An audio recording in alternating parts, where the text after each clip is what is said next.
وقل رب أعوذ بك من همزات الشياطين وأعوذ بك رب أن يحضرون. Assalamualaikum dan salam sejahtera kepada pendengar-pendengar sekalian ya. Okey, kisah malam ni aku akan bacakan kisah berkenaan dengan asrama yang mana diceritakan oleh Nina. Nina ni nama samaran yang aku akan gunakanlah dalam kisah ni. Okey, jadi tanpa berlengah masa, marilah kita dengarkan kisah daripada Nina. Jom. Kisah ini berlaku kira-kira 5 tahun yang lalu. Waktu itu, aku di tingkatan 2 dan tinggal di asrama. Aku ni terkenal dengan sifat yang tak reti takut. Sebabnya, memang sejak dari kecil lagi, aku telah dididik oleh kedua ibu dan bapaku untuk tidak takut dengan makhluk-makhluk halus. Khususnya hantu atau syaitan ni lah. Sebab dengan didikan ibu dan ayahku inilah menjadikan aku seorang yang berani. Meskipun aku ni dikenali sebagai seorang perempuan yang lemah lembut, tetapi aku ada sifat keberanian. Hasil daripada didikan kedua ibu bapaku. Alhamdulillah. Sekolah aku pula terletak di kawasan yang boleh dikatakan indah dan nyaman. Lagipun, situ kawasan kampung. Asrama yang aku duduk berada di dalam kawasan sekolah. Jadi senanglah untuk kami pelajar-pelajar asrama untuk berulang-alik.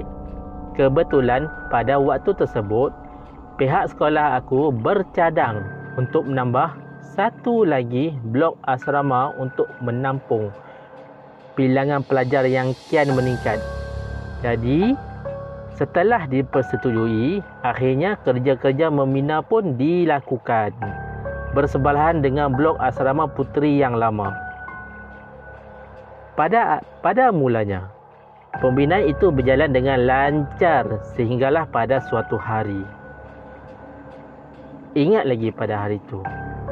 Petang itu, aku pulang sekolah kira-kira jam 3 petang bersama-sama 4 kawan aku yang lain.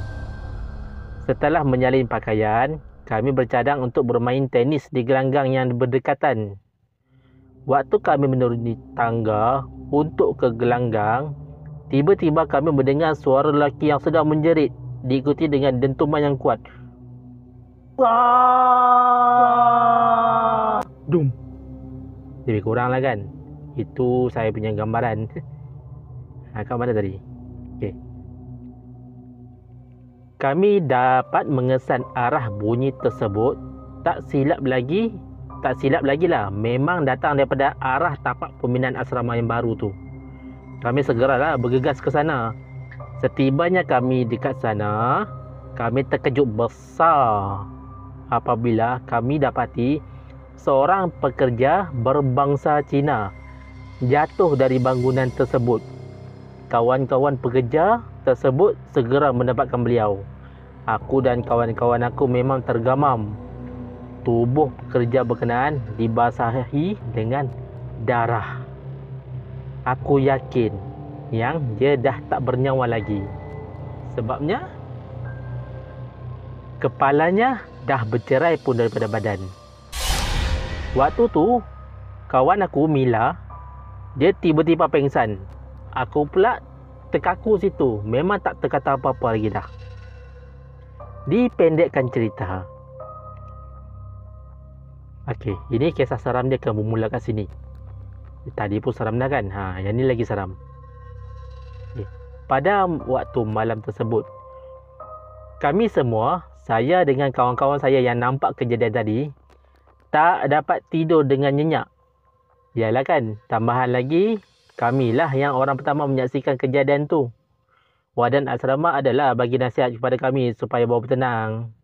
Tapi aku benar-benar tak dapat melupakan kejadian tu. Lebih-lebih lagi apabila teringat keadaan tubuh yang mengerikan macam tadi tu. Malam makin larut. Aku cuba melelapkan mataku. Tiba-tiba aku terdengar seperti ada sesuatu yang sedang menghampiriku. Aku buka balik mata. Aku meluaskanlah pandangan. Aku tengok sekeliling, melihat mencari benda tersebut. Tiba-tiba, dalam aku sibuk.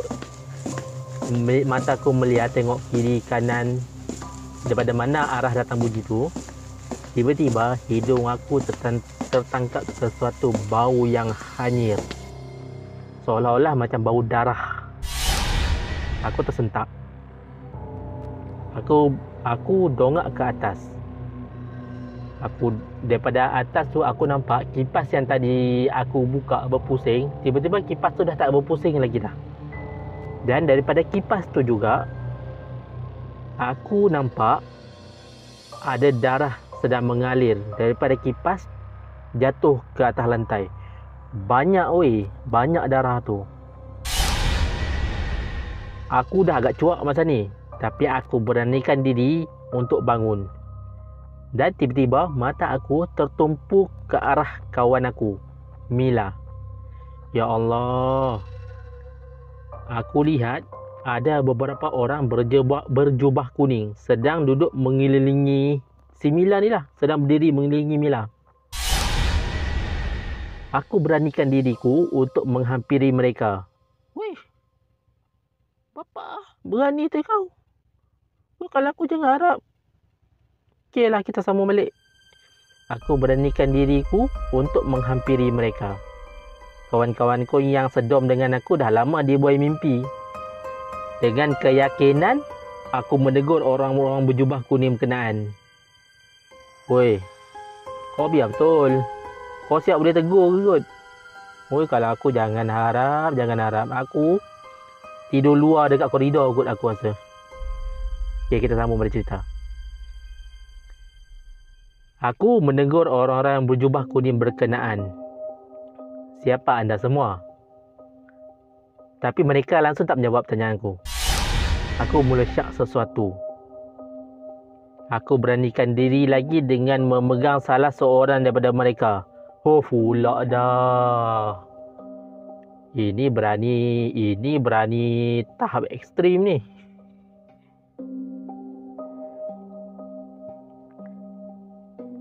Dia kata aku memegang salah seorang daripada mereka, tetapi aku tak dipegang. Seolah-olah macam aku nak pegang tu, seolah-olah macam bayangan. Tangan aku bolos, dia kata. Rupanya memang mereka tak hirau pun kedatangan aku. Aku terbinga-binga. Dan mereka pun daripada katil Mila tadi, diorang bergerak menuju ke tingkap yang bertentangan dengan tempat kemalangan petang tadi. Aku dengan jelas dapat melihat mereka menembusi dinding asrama dan terus melayang ke angkasa. Aku terpegun. Tiba-tiba lamunanku tersentak apabila aku dikejutkan oleh suara kawan aku, Lin. Rupanya bukan aku sahaja yang menyaksikan peristiwa itu. Lin juga sempat menyaksikannya. Lin kelihatan begitu takut. Dia menangis. Badan dia memang terasa panas dan menggigil. Aku cuba menenangkannya. Tenang Lin, tenang. Cuba kau cerita kat aku. Apa yang jadi ni? Dan Alhamdulillah, lega rasanya bila dia kembali seperti sedia kala. Lin, cuba kau cerita kat aku. Apa yang kau nampak? Tanya aku pada Lin. Lin pun dalam takut-takut tu, dia ceritalah pada aku yang dia nampak ada dua orang lelaki dekat belakang aku cuba memukul aku dengan sebatang kayu daripada arah belakang. Dia cuba pukul aku, tetapi dua orang lelaki tu tak dapat pukul aku disebabkan oleh ada seorang lagi lelaki yang berjubah kuning menghalang perbuatan dua orang lelaki tadi tu. Aku pula yang dengar ni terkejutlah kan. Dah ada orang nak pukul aku daripada belakang. Alhamdulillah, nasib baik tak ada jadi apa-apa. Dan aku tanya pada Lin, kau nampak tak tadi ada beberapa orang tengah duduk keliling dengan katil si Mila ni? Lin cakap, aku tak nampak. Aku nampak 3 orang tu je. 2 orang nak pukul kau dengan seorang lagi halang 2 orang tu daripada pukul kau. Itu je aku nampak. Lepas tu apa yang aku nampak, dia kata, aku nampak 3 orang tu tembus dinding tingkap dan terus terbang. Kata Silin, yang mana aku pun nampak benda yang sama. Benda tu terus tembus dinding dan terus terbang.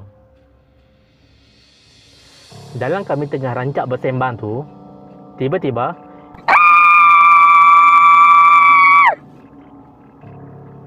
daripada atas kami mendengar suara orang menjerit seperti diserang sesuatu, datangnya daripada tingkat atas asrama. Serentak dengan itu, dengar juga keadaan bunyi dentuman yang kuat dari arah yang sama. Aku bergegas keluar. Aku lihat penghuni-penghuni yang lain juga tercengang-cengang dekat luar dom.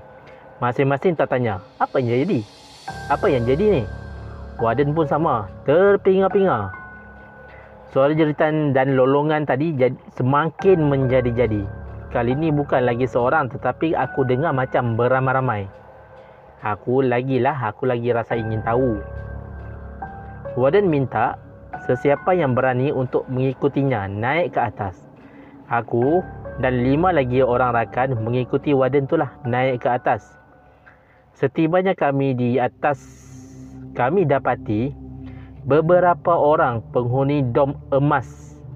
Dom atas ni dom emas ya, sedang merangkak di kaki 5 seperti biawak. Astaghfirullahalazim, la haula wala quwwata illa billah. Aku mengucap panjang waktu ni. Kami cuba menangkap mereka yang dalam keadaan kerasukan tu, tapi tak berjaya. Mana nak berjaya tak? Yang kena rasuk tu lebih kurang 11 orang. Yang nak menangkap ni pula 6 orang je. Jadi memang taklah nak berjaya kan. Nak tangkap seorang pun tak boleh. Ini tak lagi nak tangkap 11 orang. Dan dalam keadaan yang semakin huru-hara tu, pihak warden mengarahkan penghuni yang tidak naik ke atas untuk dapatkan bantuan daripada warden Aspura. Dan pelajar lain, beberapa orang pelajar lain berlarilah ke belah asrama Aspura untuk meminta bantuan dekat sana. Tetapi bantuan yang diharapkan sia-sia saja, kerana tak ada seorang pun warden Aspura yang terjaga, termasuklah penghuni Aspura sendiri. Kami dah semakin mula cemas. Bilangan penghuni yang dirasuk semakin banyak pula. Kira-kira rasanya dah lebih daripada 11 orang ni, bersamaan dengan jumlah satu dom berkenaan. Mereka menjerit, merolong dan tak kurang pula ada yang mengilai. Kami terpaksa mengepung mereka. Warden mengarahkan kami supaya membaca apa-apa saja ayat suci yang kami ingat sambil mengawasi mereka. Dan keadaan semakin kelam kabut. Apabila ada yang dirasuk tu dah mula bertindak liar. Mereka mula berlari menuruni tangga. Kami memanglah tak dapat nak buat apa-apa lagi. Hendak ditangkap memang tak berdaya. Kami tawakal pada Allah. Di bawah, mereka mula menggoncangkan pagar yang memagari kawasan Aspuri. Warden meminta supaya kami beramai-ramai memegang mereka supaya mereka tidak merobohkan pagar untuk lari keluar. Mereka meraung-raung. Di saat aku memegang salah seorang daripada mereka, aku rasakan seperti tubuhku digoncang dengan begitu kuat. Sebab aku dapat rasakan yang tenaga yang dikeluarkan oleh orang dirasuk ni sangat-sangat kuat. Bayangkan, orang yang dirasuk ni, tubuh dia agak kecil. Dan aku ni, tubuh aku tak adalah besar sangat. Tapi, agak mustahil rasanya untuk pelajar ni, kalau dia nak goncang-goncangkan badanku, nak hayun gitu je, memang tak mungkin. Tapi waktu ni, kejadian itulah yang berlaku.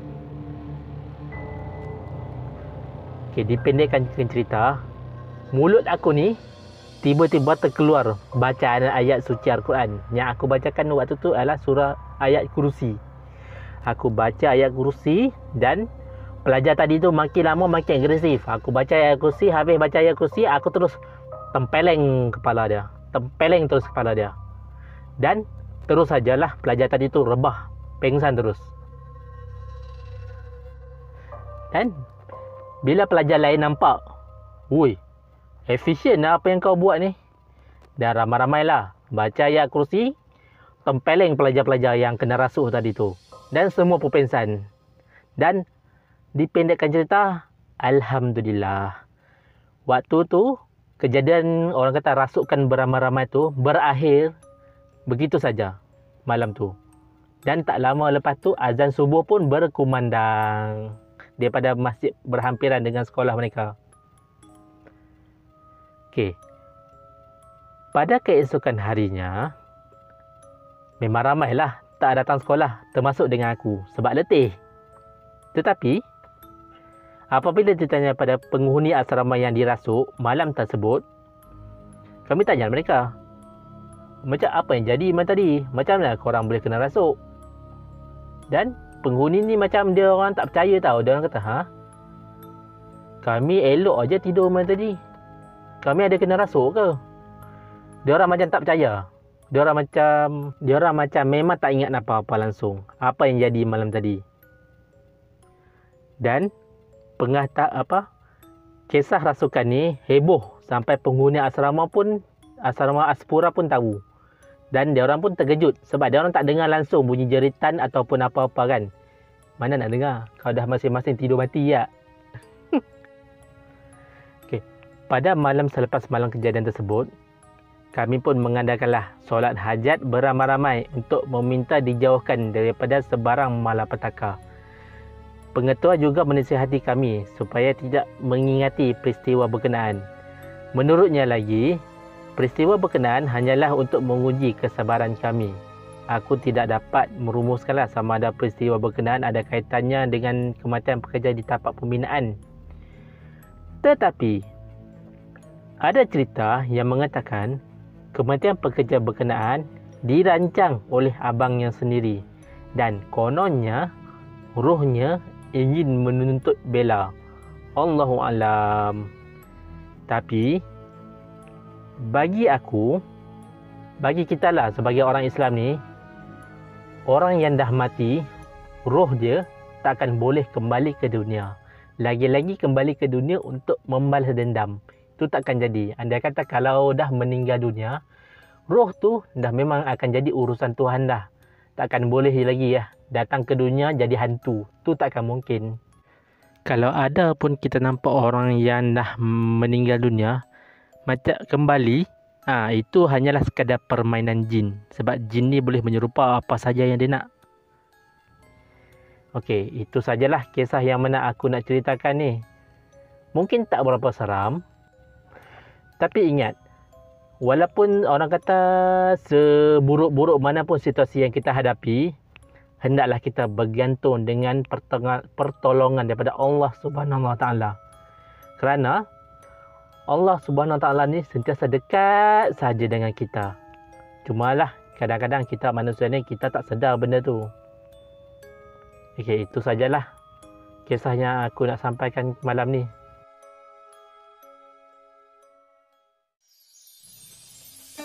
Okey guys, ini sajalah kisah pada malam ni. Jadi, sebelum aku undurkan diri untuk malam ni, aku ingin mengucapkan selamat menyambut bulan Ramadan. Dan pesanan ringkas. Jangan ada yang putus puasa dan sama-samalah kita perbaiki amalan kita pada bulan ni. Moga-moga Ramadan tahun ini adalah Ramadan yang lebih baik daripada tahun lepas, insya-Allah. Okey, sekian. Assalamualaikum warahmatullahi taala wabarakatuh. Dan jangan ponting puasa. Sebab kalau ponting puasa, mana nak tahu nanti kalau van jenazah datang, pisang. Okey. Assalamualaikum. Selamat malam. Kita jumpa di lain episod. Terima kasih. Bye.